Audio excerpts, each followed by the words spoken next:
Welcome to this edition of the Million Dollar Mastermind podcast.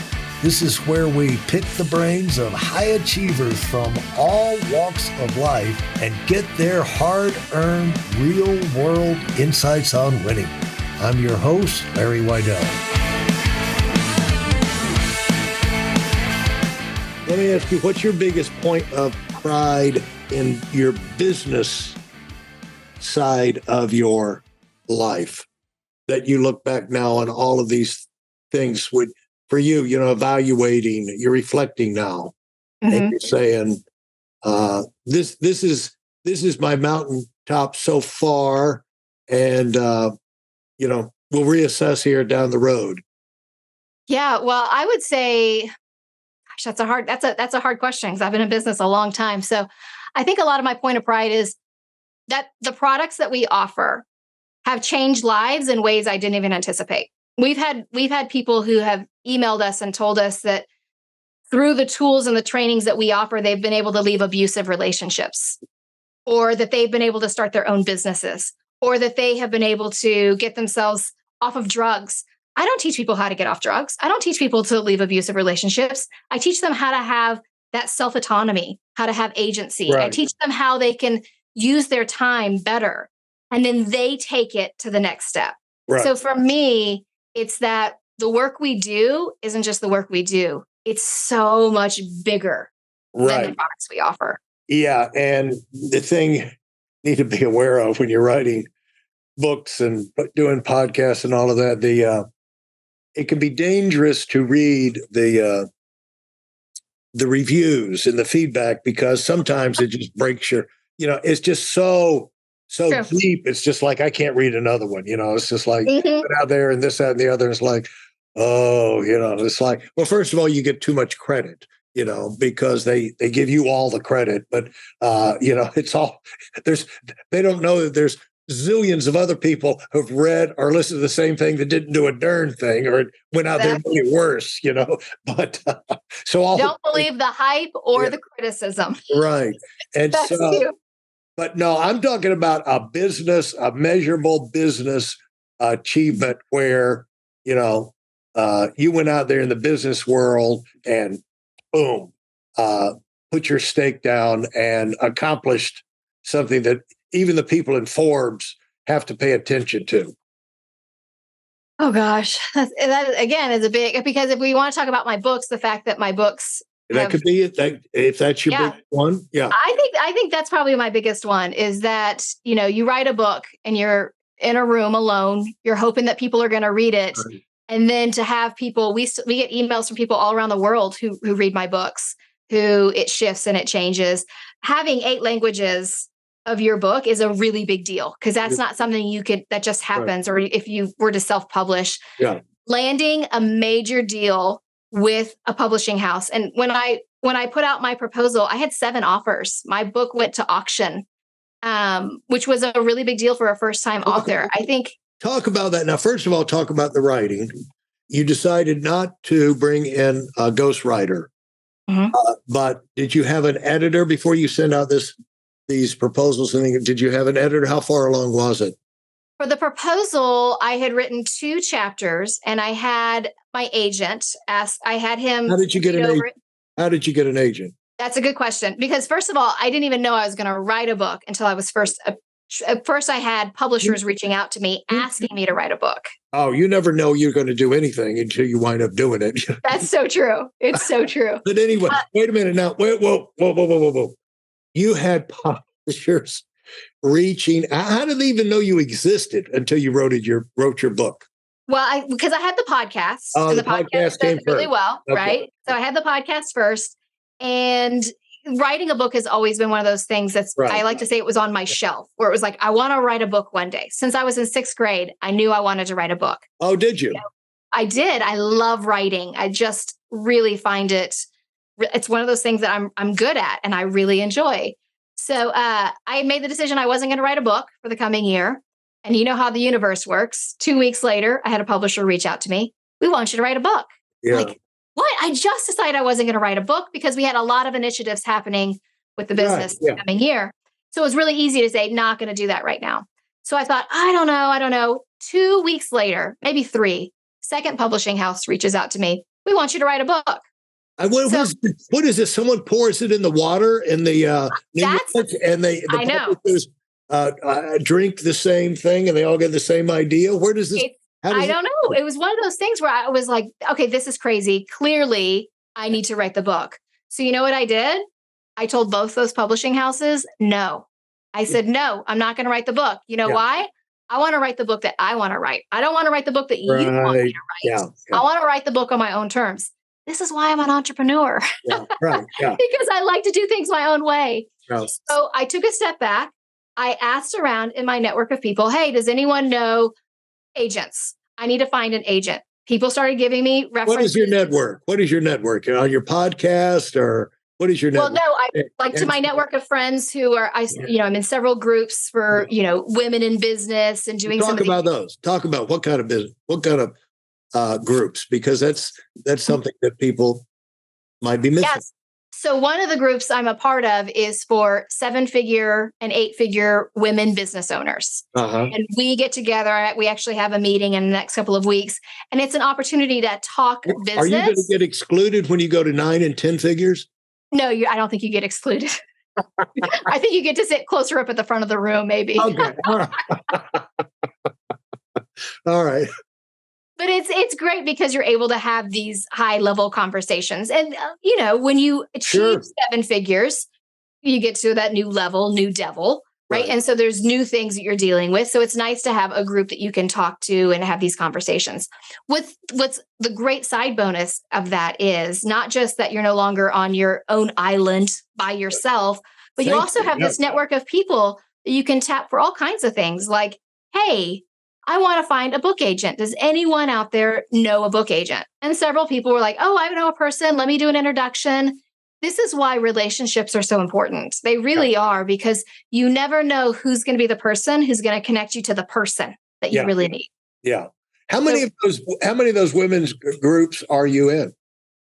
Right now, I'm in 2 groups that I spend a lot of time in. I'm parts of these other little kind of smaller groups. How much time? How much time does it take?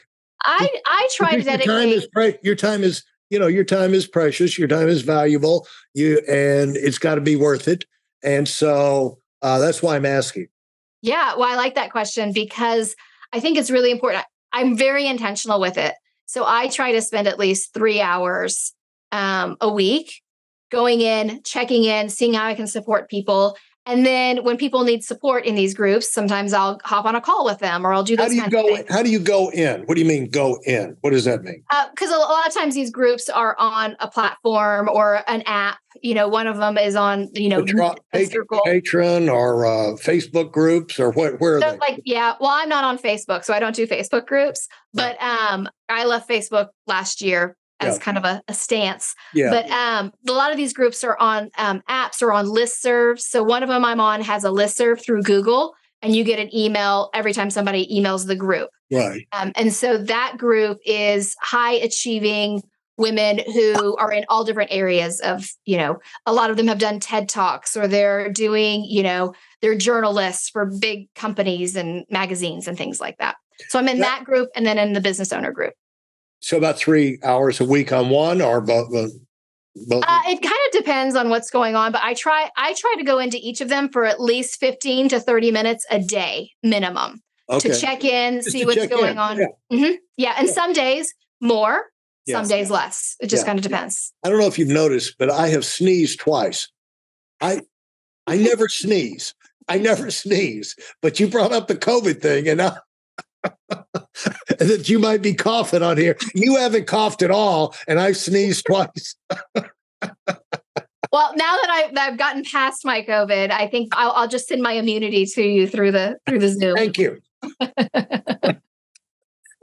It's funny how the subconscious works. It is. That's why it's so important to I'm stop over here sneezing. Right? I never sneeze. You wanted to write your own book, but and you wanted, unlike me, I always felt I could do anything. I wasn't enough of an athlete to say, well, I'll be a professional athlete, but I could play the sports. I just couldn't, do it at the high level. But the one thing that I just knew I was no good at was writing. And sure enough, eventually got around to writing a book. But I brought in, what I did was, I did your thing. I got out and I wrote a book. Okay. Boom, boom, boom, boom, boom, boom. And I sent it out to several of my friends. What do you think? You know what they all said? That's a pretty good start. Why don't you get a real writer to help you? Well, I will say those are good friends that will really tell you what they think. Yeah. I thought this could actually be a book. I said, I thought it was.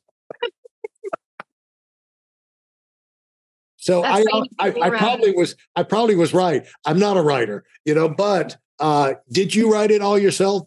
I did write it all myself. Yes. Yeah, good for you. I got up early in the morning. I wrote my first book. I wrote at 4 o'clock in the morning, like 4:30 in the morning until 6 o'clock. That was my writing time. And then at 6 o'clock, I'd go wake up my kids and get the day started. So again, that was a choice. I chose to get up early, even though I didn't think of myself as a morning person, because I liked the quiet of the house and I was able to focus on my real job, my business during the day. During the second book, I wrote that during the pandemic. So that was a vastly different experience because I had kids at home that I was homeschooling and all kinds of craziness happening, of course, with the pandemic. Yeah. So it's not going to necessarily be the same every time you do something. You have to shift. You have to look at where you are and how is it you want it to work for you. Well, I've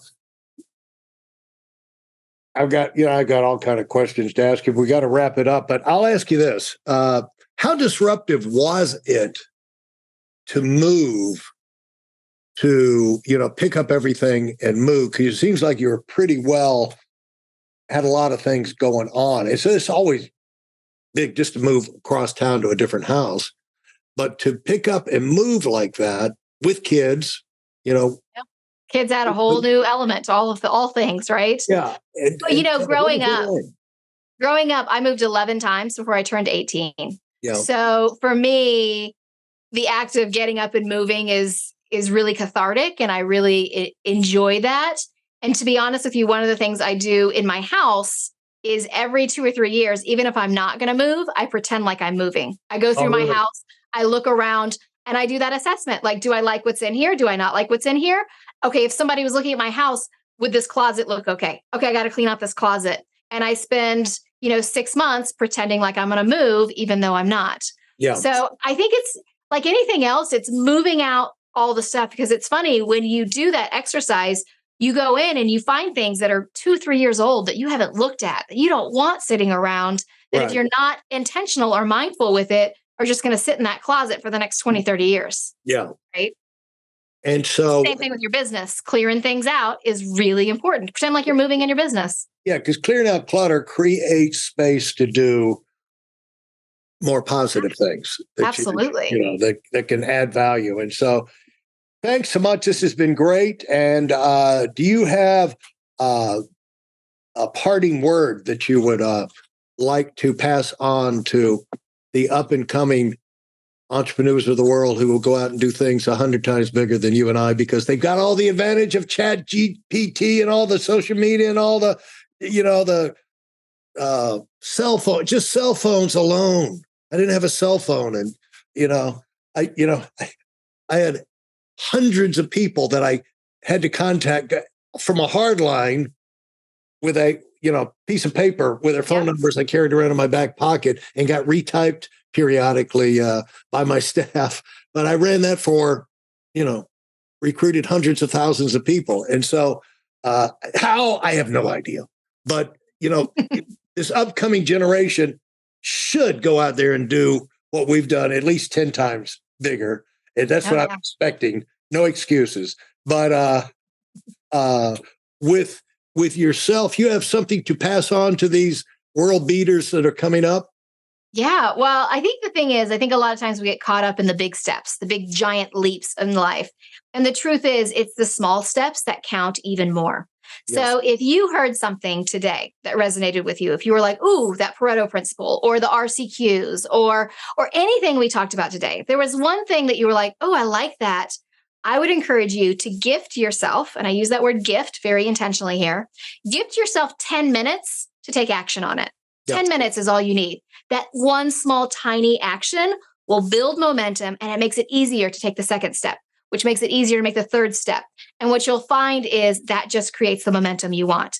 So if you heard something today, go and act on it. Maybe it was, I want to read the book. Go grab a copy of my book. Maybe it's listening to my podcast. Any of those things we talked about, go and get started today. 10 minutes is all you need. Yeah, fantastic. And your books are called The Joy of Missing Out and On Purpose by Tanya Dalton. And your podcast is called The Intentional Advantage. Yeah. So anywhere that you're listening to this podcast right now, you can do a search for The Intentional Advantage or my name, and you'll find my podcast. We've got almost 300 episodes at this point. So lots of fun. I see you're on LinkedIn, Twitter, and Instagram. So you're on. Oh, no, not on Instagram. Oh, you made a stand. Not on Instagram or Twitter. I'm not on Facebook, Instagram, or Twitter for my business now. Oh, for your business, Instagram or whatever. Anyway, sounds great. And your website is TanyaDalton.com. Is that correct? If people want to check in with you there. And that's the best place. Thanks so much. This has been a lot of fun. And look forward to seeing you when I come up to the Carolinas. Yeah, I'd love that. Absolutely. All right. Thank you. Thanks for listening to the Million Dollar Mastermind. If you felt there were any valuable takeaways from this episode, please take a minute and leave us a 5-star review. Your feedback is important and really helps us get the word out to a wider audience. Remember, we have a valuable webinar that is absolutely free. Register for it right now at weidelonwinning.com. Thanks for listening.